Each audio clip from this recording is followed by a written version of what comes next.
patógeno que produce la media histoeléctrica y que la vía de transmisión es fecal-oral. Se ha podido observar que afecta básicamente más de 50 millones de personas, ¿no?, en todo a nivel mundial. Y los principales países que son afectados por esta enfermedad son la India, México, Colombia y Perú también.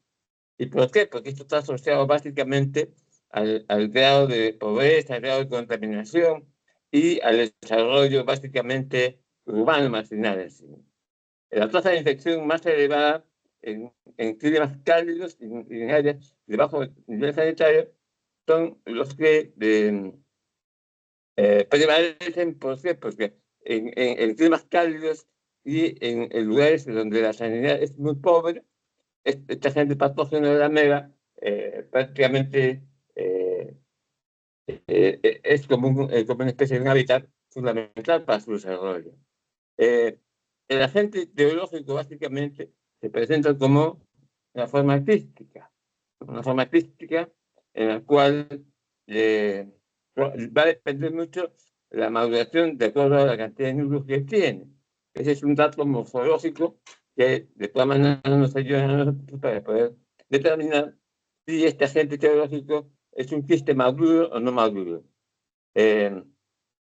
Puede sobrevivir en suministros de agua clorada, pero la concentración de ácidos gástricos a temperatura de 95 grados centígrados son lo que prevalece para su, digamos, actividad infectiva en sí, ¿no?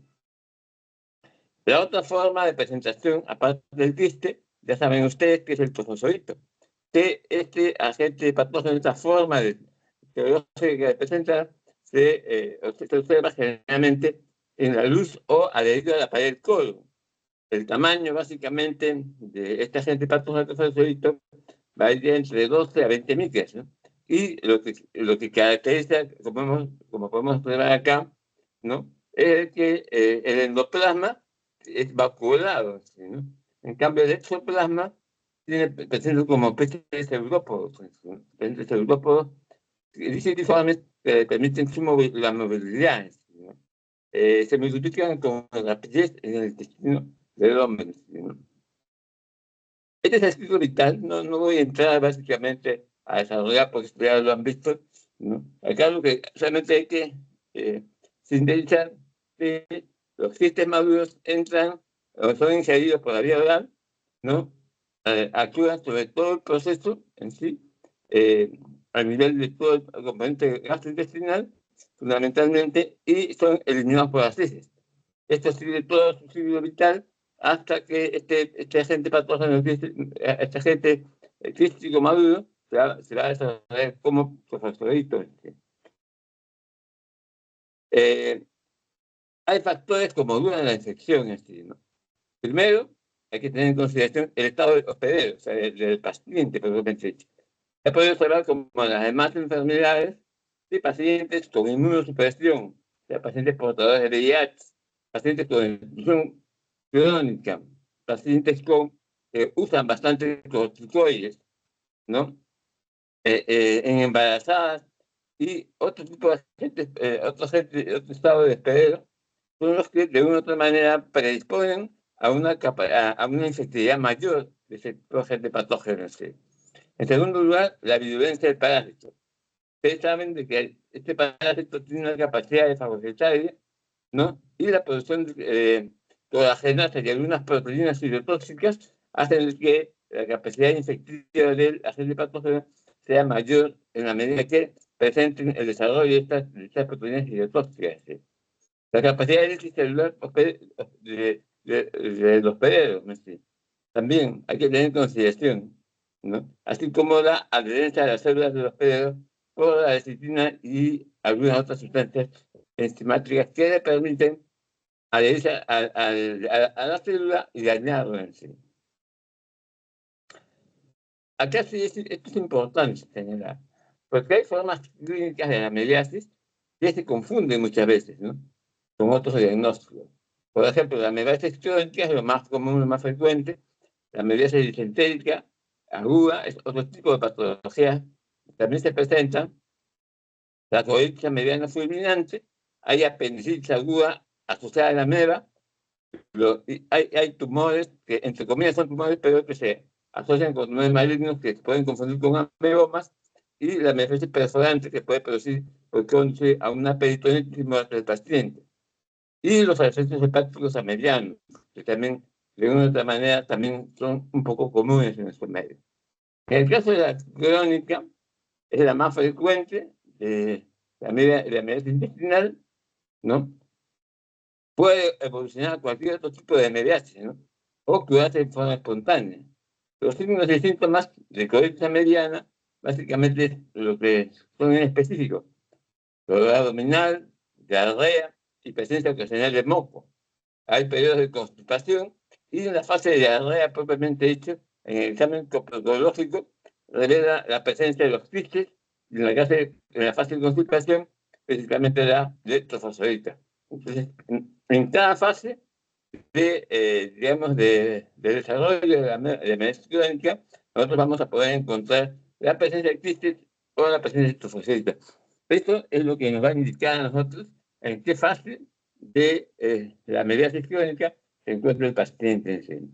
En el caso de la disentérica aguda, es histórica, porque de 1 a 2 semanas el paciente presenta dolor abdominal, con diarrea, con moco, con sangre, con pujo, sensación de ardor al evacuar y tenesmo.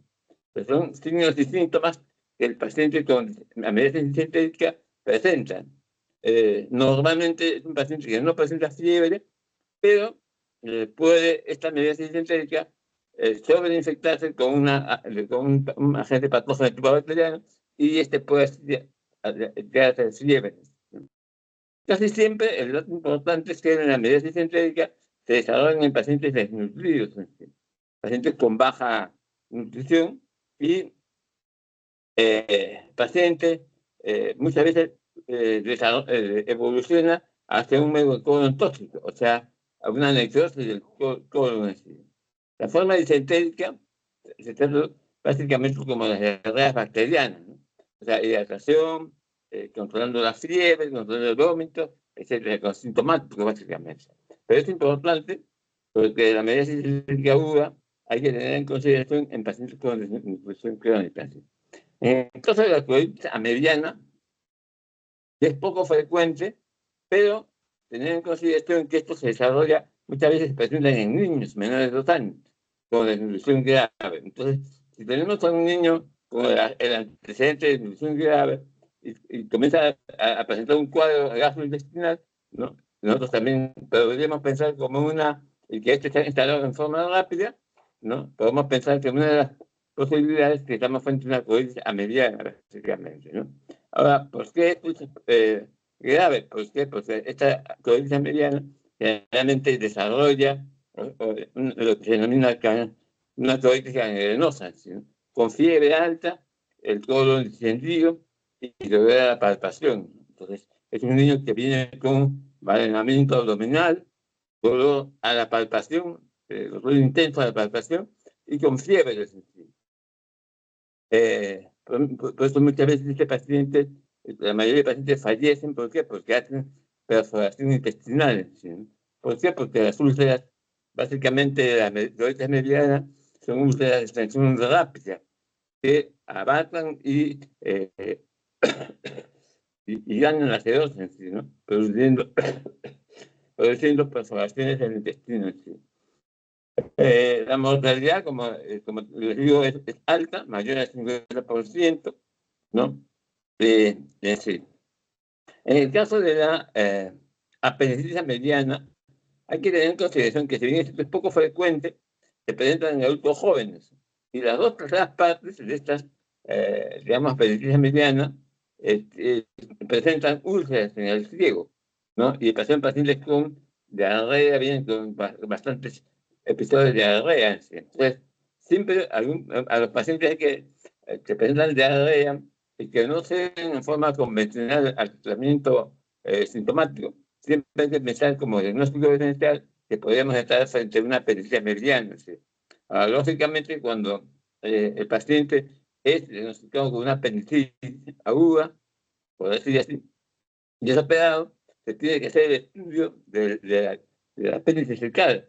De ahí vamos a encontrar a los agentes patógenos que nos van a permitir a nosotros hacer el diagnóstico de apendicitis de tipo ameliana. En el caso de la ameloma, de otra patología asociada directamente a la mediasis, se presenta como una masa abdominal de tamaño variable, ¿no? Que hace de una u otra manera pensar que estamos frente a una neoplasia. ¿Sí?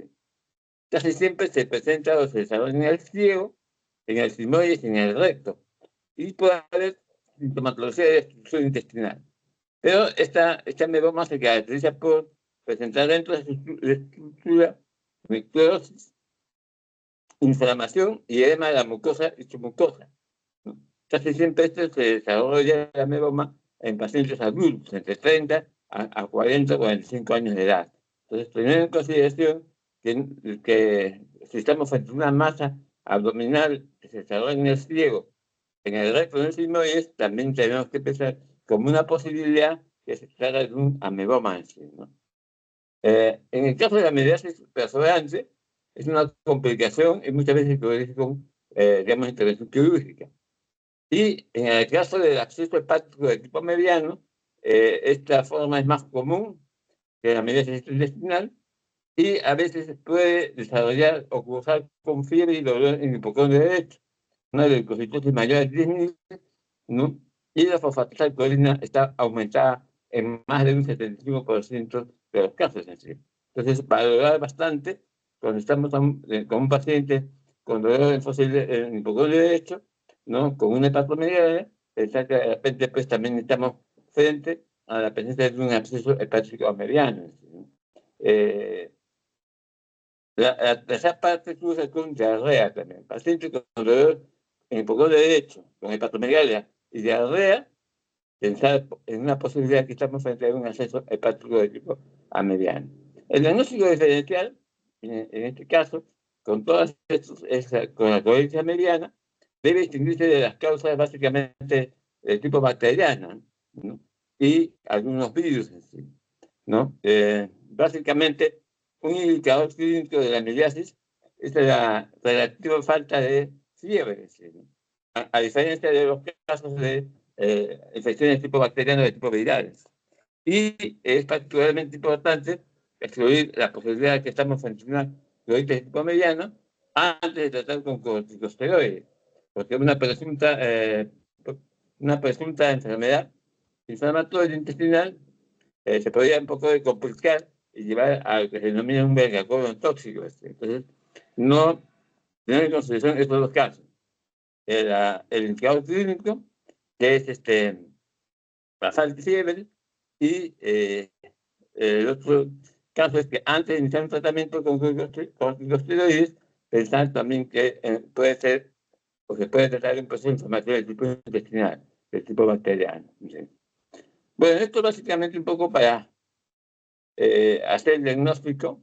¿Sí? Básicamente, el diagnóstico se utiliza con varias pruebas, ¿no? La microscopía en heces, la prueba de ELISA y el PCR, ¿no? Y se puede observar que básicamente la prueba de ELISA, de detección de anticuerpos en el suelo, tiene una sensibilidad del 90% y una especificidad mayor del 85%.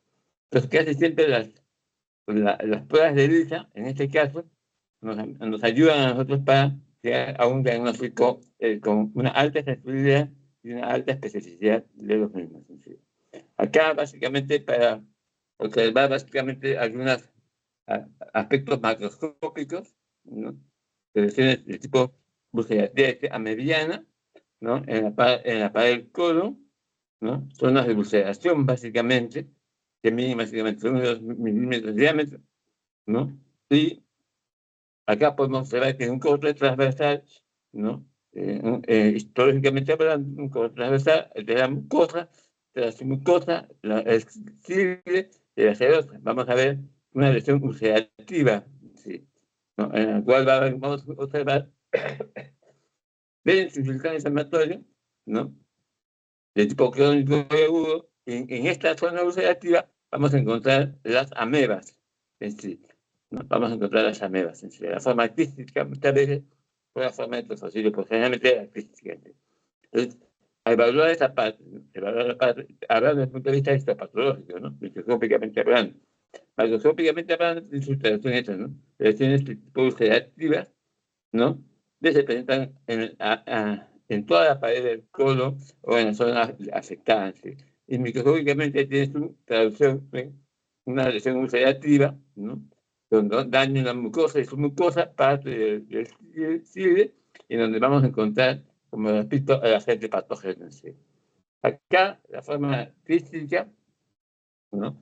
Una doble bicapa, ¿no? De tamaño estadística, ¿no? Y en la cual, pues, básicamente, con unas coloraciones especiales, vamos a poder identificar a la forma crística y a los fosforitos que están incidiendo un eritrocito en sí, ¿no? Entonces, eso es lo que vamos a poder observar acá. En el caso del Balantium coli, que es otro tipo de enfermedad de protozoario, pertenece a la reina protista, bueno, usted ya sabe todo, ¿no? Y el género es el Balantidium, y la especie, básicamente, lo más común, lo más frecuente, es el Balantidium coli, ¿no? Que se presenta en la forma de trofosodito, a diferencia de la ameba, esta mide más o menos de 50 a 200 micras, y lo más importante, morfológicamente hablando, es que presenta gran cantidad de cilios, ¿no? Como vemos acá, ¿no? Se posee dos polos y dos núcleos en sí. Entonces, morfológicamente, tiene ciertas características que nos permiten a nosotros identificarlo. Por la forma física, ¿no? Que es una forma redondeada, tiene doble membrana, ¿no? Se resalta básicamente un núcleo que es un núcleo medio elongado, ¿no? A manera de riñón en sí, ¿no? Entonces, morfológicamente, tanto el trofosodito como el quiste tienen ciertas peculiaridades que nos permiten a nosotros identificarlo. Toda la fisiología del Balantium coli, o mejor dicho, el mecanismo por el cual infecta al ser humano. Ingresa por vía digestiva, puede ser por el agua o por alimentos contaminados con el Balantium, y en el estómago se disuelve la capa externa del quiste y se produce por división binaria, en la cual pues, da origen a los fosforitos, los cuales se localizan a nivel del intestino grueso. Es esta peculiaridad, por, digamos, difundirse a nivel del intestino grueso. Los factores de virulencia. El fosforito se puede observar que tiene una característica muy importante para poder de una u otra manera sobrevivir, y su capacidad, su plasticidad. ¿No? La plasticidad le permite un movimiento mayor, ¿no? Al fosforito del coli, y los hilos que provocan movimientos de rotación le da mayor empuje, le da mayor velocidad, y por lo tanto pues, puede llegar al sitio de infectividad más rápido y producir la enfermedad. Y lo otro que es la producción de aluminidasa, que le permite también a esta gente patógena tener un poco más de, digamos, capacidad de movimiento y capacidad de fijación. Desde un punto de vista epidemiológico hay varios vectores, ¿no? Los vectores como insectos, ¿no? O vómites pueden de una u otra manera pues, contribuir a que esta enfermedad pues, pueda desarrollarse. ¿Sí? Y el cerdo es el desarrollo natural, básicamente, o los climas de zonas tropicales. Este agente patógeno se desarrolla, su hábitat es a nivel de estos dos elementos. ¿No? Un clima de zonas tropicales, pues se considera una enfermedad cosmopolita. ¿No? Y la mayor fuente de infección son las heces del cerdo. Bueno, el ciclo del día del quiste, no, tampoco voy a explicar esto un poco para que ustedes sepan cómo el quiste, ¿no? Ingresa por vía oral fecal, como hemos visto, ¿no? Y se reproduce a través de alimentos contaminados o agua contaminada. Ingresa por vía oral y empieza ya todo su, digamos, trayectoria a nivel de aparato gastrointestinal en sí, ¿no? Tiene varias fases, ¿no? El trofosito de la luz intestinal tiene varias fases antes de llegar a ser trofosito de la luz intestinal. tiene la fase de quiste, trofosito vacío, quiste maduro, ¿no? Etcétera. Entonces, durante en el desarrollo del intestino, el intestino grueso, el quiste y los trofositos van desarrollándose en varias fases. No es que ahí solamente se desarrolla una sola fase y queda la enfermedad, sino son fases en las cuales el hábitat más importante para el desarrollo de estos agentes patógenos es a nivel intestinal. Dentro de manifestaciones clínicas, esta enfermedad, o sea, la parasitiasis, tiene una evolución de 4 o 6 días, entre 15 y 20 disposiciones diarreicas en los pacientes, eso es lo más común, lo más característico, pero estos pacientes en esta etapa son asintomáticos. Cuando esos pacientes ya se pueden, pacientes portadores crónicos, lo que va a caracterizar es que presentan ese moco sin sangre. Y son pacientes que presentan náuseas, vómitos, cefalea y anorexia. Entonces, en cada fase clínica, la antidiasis tiene ciertas características clínicas peculiares que nos van a permitir a nosotros, de una u otra manera, poder un poco discernir e identificar, ¿no? En el caso de la uva, lo abdominal tenía empujo y úlceras, ¿no? Y muchas veces se ha podido observar que las personas presentan sangre y pus, ¿no? El diagnóstico, como ustedes saben, puede ser de dos maneras. El examen directo en fresco en heces, identificando los agentes patógenos, ¿no? O a nivel de endoscopía, o sea, haciendo una colonoscopía del paciente. La microscopía, ya saben, los fagocitoides de un coli, con una detección de H, lo podemos hacer de esta manera, ¿no? A manera de una forma arñonada. Y en el caso de el quiste, lo que vamos a poder observar, el trofosito, pero vamos a poder observar que en fresco también podemos simplificarlo. O sea, tanto en fresco como con hepatocina podemos simplificar al trofosito, ¿no? El diagnóstico diferencial siempre tener en consideración que hacerlo con cualquier enfermedad disentérica, con colitis ulcerativa, ¿no? Con alguna otra enfermedad disentérica vascular, principalmente. Y el diagnóstico se comprueba a nivel de la presencia del agente patógeno, en su caso de los trofosilitos, en material fecal. ¿Sí? Siempre tener en consideración este cuadro, ¿sí? El diagnóstico diferencial entre la Alantium coli, la ulcerativa y la enfermedad histolítica. Acá vamos a observar fundamentalmente que, si bien es cierto, en Alantium coli hay dolor abdominal y aumento de la mucosa, ¿no? En colitis ulcerativa también puede haber dolor abdominal y aumento de la mucosa, pero hay algunas características que se repiten en cada una de ellas.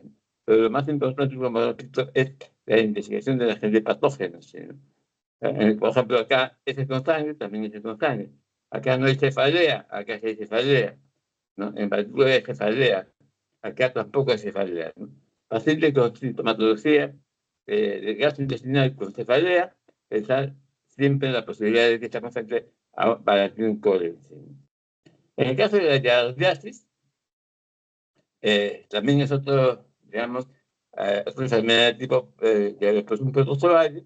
La gente, la giardia lamblia, ¿no? Casi siempre tiene digamos, la predisposición por el duodeno. El estado infectivo o infectante es el quiste y el hábitat es el intestino delgado, ¿no? Se considera que el reservorio humano y el reservorio es humano y probablemente el castor o otros animales salvajes y domésticos. El mecanismo de transmisión también es un mecanismo de transmisión fecal, la vía de contaminación oral, o sea, oral fecal, y se ha podido observar que este agente patógeno, esta enfermedad, ¿no? Se da mayormente en zonas de climas cálidos y templados. Y el grupo de riesgo casi siempre son las edades preescolares, lactantes y pacientes con inmunosupresión. Los factores de riesgo, como cualquier, digamos, otra enfermedad de tipo protozoario, es el mal saneamiento ambiental y los hábitos higiénicos inadecuados. Por eso es que últimamente, pues, en nuestro medio hay todas esas campañas de lavado de manos, etcétera, etcétera, porque de una u otra manera eso nos permite disminuir digamos, la incidencia y la prevalencia de este tipo de enfermedades, ¿no? Lo característico de la diarrea es que el trofosforito tiene una forma piriforme, es simétrico, mide más o menos de 12 a 20 micras de largo, es binucleado y tiene flagelos, 4 pares de flagelos que le permiten de una u otra manera pues, su movilidad, ¿no? El movimiento en sí, ¿no? La forma quística es una forma oval, que mide aproximadamente entre 9 y 12 micras, tiene una pared quística, una sola, con 2 a 4 núcleos, y el estilo también presenta una forma quística, ¿no? El resto es flagelo. El ciclo biológico básicamente es la ingestión del quiste, ¿no? El cual pues se produce un desquistamiento en la zona del duodeno, da origen al trofosforito, en el duodeno y ayuno, y ahí la lesión de los quistes a la mucosa se da en forma frecuente. ¿Sí? Hay una fisión binaria y el daño que produce este agente patógeno es básicamente a nivel de la mucosa. ¿Sí? Por eso es que muchas veces las heces salen, digamos, con esos agentes patógenos. Este agente patógeno también muchas veces por biopsia se ha podido hacer el diagnóstico de biopsias duodenales. Bueno, esto también, igual, no voy a entrar en detalles, pero esto es básicamente para que ustedes sepan que la forma crítica, ¿no? El mecanismo oral fecal, ¿no? Y todo se desarrolla el ciclo vital a nivel del aparato gastrointestinal, ¿no? Por una presencia de la forma crística y fundamentalmente de los trofosforitos, que tienen como una especie de una forma de ojo de búho, ¿no?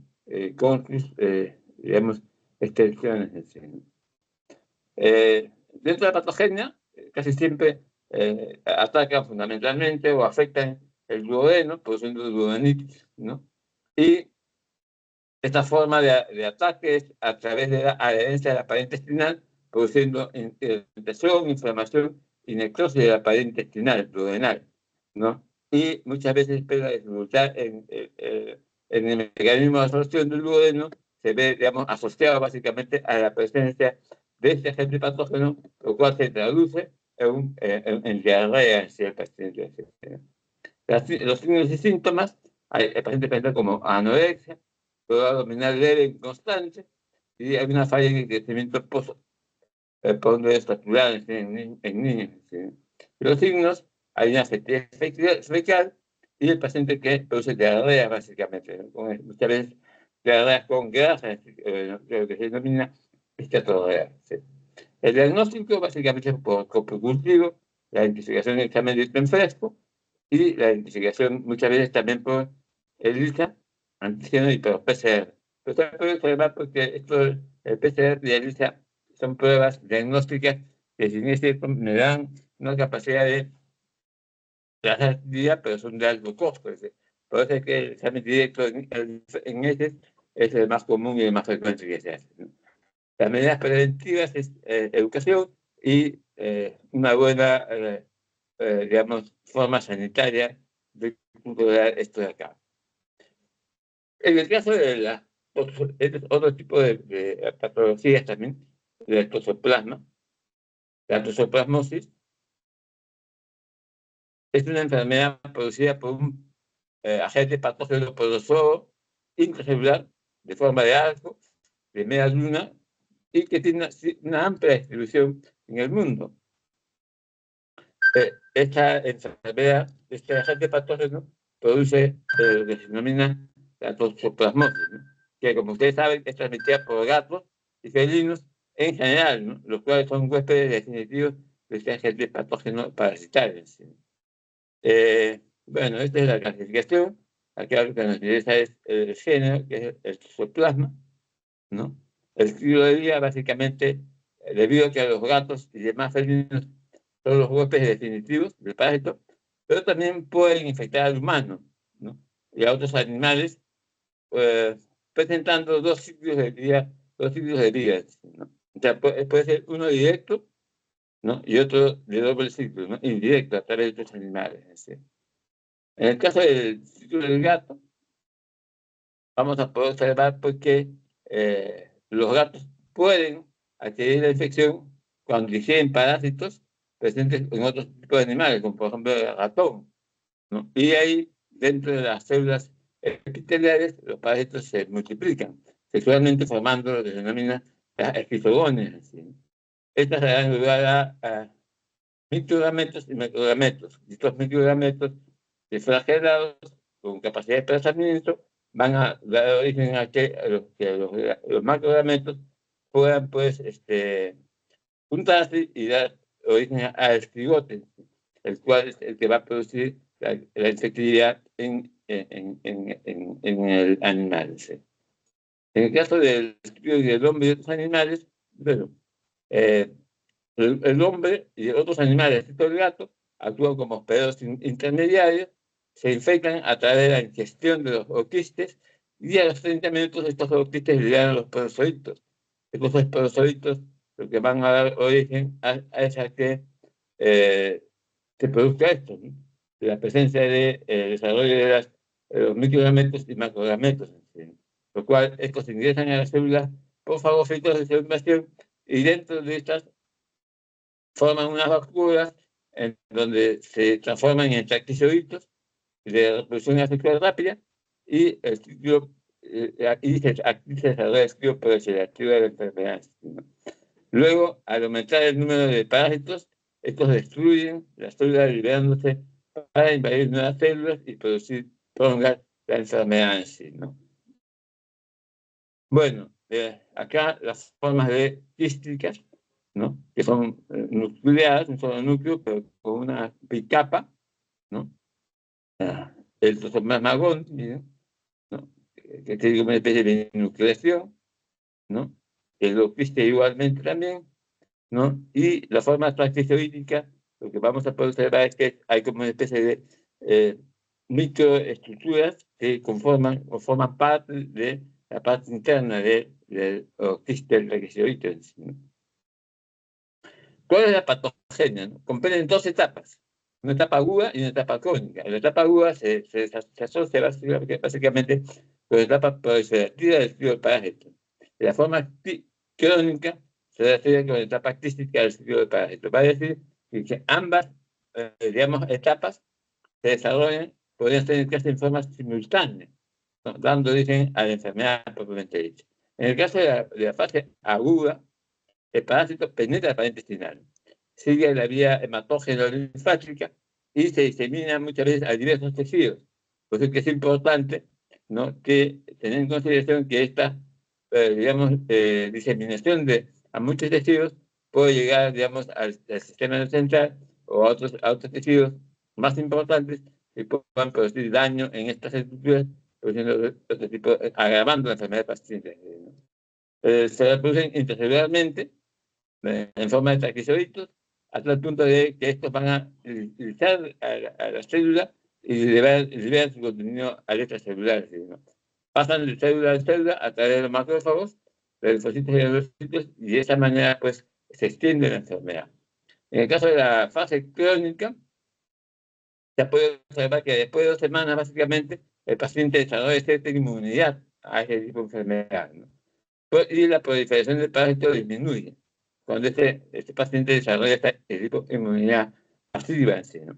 Aparecen los variceoditos enquistados en los tejidos y que se reproducen en forma lenta, dando origen a que se ubican generalmente en la retina, en el miocardio, en el cerebro, en el músculo esquelético, en las placentas del paciente, la paciente gestante, por eso es que es importante señalar que las pacientes gestantes no tienen que tener contacto con felinos o con gatos durante el proceso de desarrollo, porque pueden estar predispuestas a que se puedan contagiar o contaminar con este tipo de enfermedad. Este tipo de agente patógeno casi siempre rompe estos quistes, produce una reacción de hipersensibilidad tipo 1 y 2, que afecta principalmente a los órganos por los que tiene afinidad, o sea, el cerebro, la retina, el miocardio, etcétera, etcétera. ¿Cuáles son las manifestaciones clínicas? En muchos de los casos, la toxoplasmosis es asintomática, en el 80%, pero cuando entra la fase aguda, el paciente presenta estado febril alto, cefalea, escalofríos, astenia, anorexia, dolor faríngeo, tos y exploración, ¿no? En los casos severos, muchas veces el paciente desarrolla trastornos gastrointestinales, ¿no? Y de mialgias, artralgias, encefalitis miocárdica o hepatitis muchas veces, ¿no? Pero después de esto, en la fase de sintomática aguda, el paciente puede complicarse y fallecer, ¿sí? En el caso de la trombosis granular o linfática, el paciente cuando presenta este tipo de manifestación clínica, principalmente puede presentar dolores a nivel cervical. Esta es la forma más común que de toxoplasmosis en sí, ¿no? En el caso de la toxoplasmosis embarazada, muchas veces por eso se señala que no tienen que estar las embarazadas en contacto con los gatos, porque digamos, la afectación básicamente de este agente patógeno incluye también la placenta, lo cual va a dar origen que el feto también sea pues contaminado y producir la muerte en muchos casos en sí, ¿no? Hay toxoplasmosis congénita en sí, ¿no? Hay tres tipos: la infección generalizada, si esto produce durante el embarazo, el nacido prematuro de bajo peso, el paciente presenta, ¿no? El nacido presenta bajo peso, fiebre, brotes maculopapilares, hepatosplenomegalia, y que dice, y en muchos casos, pues, afecta el sistema cardiovascular y cardiorrespiratorio, produciendo compromiso neurológico, y muchas veces, pues, la mortalidad es alta, ¿no? Si no se hace tratamiento. La encefalitis aguda básicamente ocurre alrededor de la mitad del embarazo, cuando la paciente es infectada por este parásito toxoplasma, y al momento de nacer, el paciente, la primera manifestación que presentan estos recién nacidos es síntomas de encefalitis, ¿no? En los casos benignos, el paciente nace con peso normal, luego de unas semanas se vuelve apático, con dificultad para comer y generalmente convulsiones, ¿sí? En los casos graves, el paciente presenta ciertas manifestaciones ya más llamativas, ¿no? Como hidrocefalia, retardo psicomotor, anomalías en el ritmo cefalorraquídeo y calcificaciones intracraneales. Entonces, de una u otra manera, esta patología, pues, hay que tomar en consideración cuando estamos frente a una paciente que es embarazada. Lo que se ha visto es que esta digamos, enfermedad presenta secuelas irreversibles, ¿sí?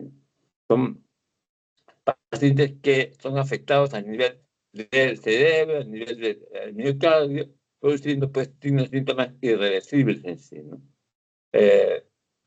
También hay que considerar que en pacientes con inmunocomprometidos que son contagiados con toxoplasmosis, pues la capacidad de infectividad es mucho mayor, ¿no?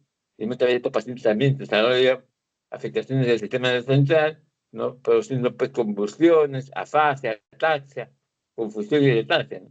Por eso es que los pacientes con inmunosupresión, que son afectados por la toxoplasmosis, son pacientes de alto riesgo, ¿sí? ¿No?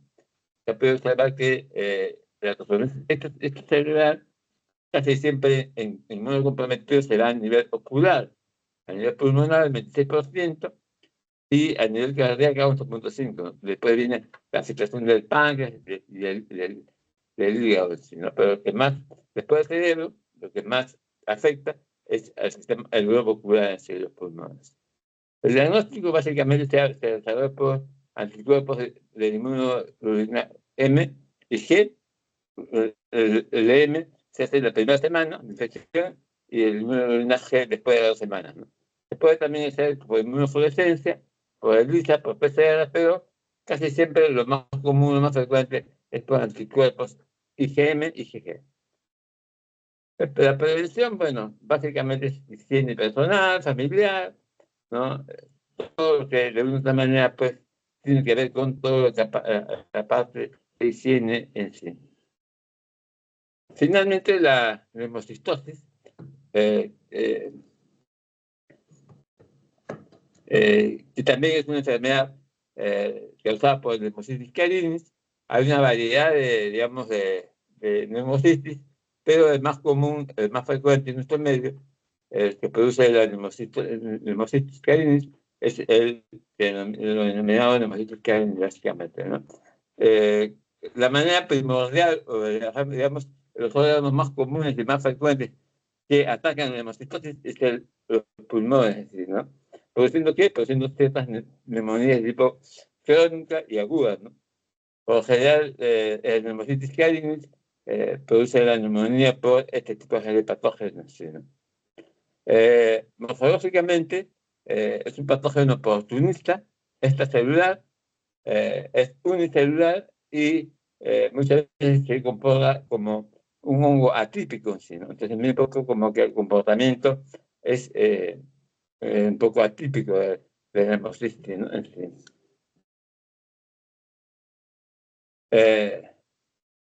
Este pneumocitis no es cultural en medios habituales, por eso que responde muchas veces al tratamiento antiparasitario, ¿sí, no? La forma de, digamos, de presentación es en forma de trofozoito, en forma de quística y en forma de esporocito, ¿sí, no? Cada uno con sus características del tamaño, ¿no? Y con la presencia o ausencia de núcleos y la presencia de paredes quísticas. Acá podemos observar, miren, acá es un solo núcleo, es la forma trofocítica es granulosa, plasma. En el caso del quiste, es esférica, ¿no? Es una pared gruesa, la diferencia de esta, y tiene algunos corpúsculos, ¿no? Intracelulares, 4 de 4 a 8 corpúsculos intracelulares, ¿no? Y en caso del esporocisto, es una estructura redonda, más larga de los quistes, ¿sí, no? El esporocisto, ¿sí, no? Entonces, esto básicamente es la morfología de el pneumocitis, ¿sí, no? Las manifestaciones clínicas, pacientes que presentan fiebre, casi siempre en el 70-100%, tos seca y disnea progresiva. Otros pacientes pueden presentar fatiga, dolor torácico, pérdida de peso, manifestaciones extrapulmonares. El estilo de vida probable, básicamente, es inhalación de quistes, ¿no? Ampliamente diseminado por el medio ambiente, y en pacientes con inmunocomprometidos, lo primero que va a desarrollarse es a nivel de afectaciones a nivel de vía pulmonar en sí, ¿no?